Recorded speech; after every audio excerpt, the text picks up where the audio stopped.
Nilisikia rumors kuanzia nyuma tutakuwa na wanawake wa kamba hapo tarehe 27. Na sasa kulingana na hiyo wakati sisi tukasema vile bachelors of Nambale wale wenye wanawake, kwa sababu tulipata ripoti ati wale wenye wana mabibi ndio watakuwa wa kwanza. And it was not just wives from Kambani, they were freebies too. Wanaume wengi Saidi wakakuja wakajipanga hapo, watu wamengoja wa mama kutoka Ukambani na pesa shilingi 10,000 na gunia ya mahindi. And so the men of Nambale put their best foot forward. Mimi nilitoka hapa nikaenda nikaomba Lucas pale shuti ya shilingi 500 nikakomboa. Mimi hii asubuhi nikavaa nguo zangu za sport, sikutaka kuvaa suti kwa sababu nikivaa hizo masuti atajua niko na mwanamke.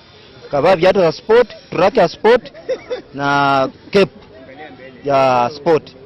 Nikarauka saa 12 kwa sababu nitaka nikuwa kwanza. Even the old were not left out either.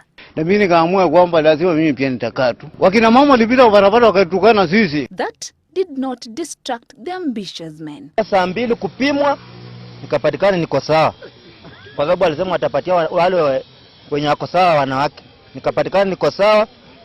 Kama saa 4 hivi nikaona lori inaingia hapo, sijui lori kagari kadogo na gunia ya mahindi. Sasa nikasema basi, nikaona jamaa anashuka kwa miti mbio, wanawake wamefika. The women watched from a distance, hurt and shocked. Mimi nilikuwa nimeshikwa na wasiwasi sana. Kwa maana ukiniangalia venye niko nimekuwa mtumba. Shida yao ni moja, hawatupendi sisi. Hebu munione tu vile nimeng'ara kuanzia juu mpaka chini, lakini hakuna mwanaume hapa atanitongoza. For the women, this was a day they would rather forget. They felt betrayed by the male folk. Mtu akikununulia nyama kwota na uko na watoto karibu 6-7, anataka kuambia nyama ukule lunch, ukule sapa na ukule kesho yake. Sufuria ugali anaitoboa shimo, ile hali hata ukiweka maji hezi pita ile shimo. The men, however, have no apologies to make given the nature of the modern day Nambale woman, they say. Hao wasichana Nambale hatusemi ni wabaya, lakini wako very expensive. Kuita tu msichana peke yake jina, eti kuja hapa nataka niongee na wewe, shilingi 500. Kutembea naye kwa barabara 1,000.